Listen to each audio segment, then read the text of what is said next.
నమశంకరాయ. శివముక్కోటి జనవరి 3వ తారీఖు రోజున 2026 సంవత్సరంలో వస్తున్నటువంటిది పుష్యమాసము, ఆరుద్ర నక్షత్రము, పౌర్ణమి తిథితో కూడుకున్నటువంటిది. రవి ధనుస్సు రాశిలో ఉంటాడు. అద్భుతమైనటువంటి రోజు.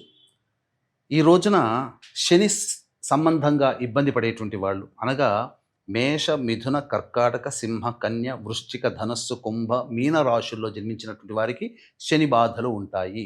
ఈ దోష నివారణార్థమై మీరు ఈ రోజున శివాలయానికి చేరుకొని నవగ్రహాల చుట్టూ శివాయ నమః అంటూ 27 ప్రదక్షిణలు చేసి ఈ శనైశ్చరుడికి కానీ లేదా శివలింగానికి కానీ కాలభైరవుడికి కానీ నల్ల నువ్వుల నూనెతో అభిషేకము జరిపించి శంకు పుష్పములతో కానీ నీలిరంగు పుష్పాలతో కానీ అర్చన చేసినట్లయితే లేదా మారేడు దళాలతో అర్చన చేసిన సకలమైనటువంటి శని బాధలు తొలగి మీరు చేస్తున్నటువంటి పనులలో ఆటంకాలు తొలగి ఆనందంగా జీవిస్తారు అని చెప్పవచ్చు. ఈ రోజున ప్రధానంగా ఉత్తర ద్వారం గుండా శివాలయంలో ఈశ్వరుని దర్శించుకునే భాగ్యం కలుగుతుంది.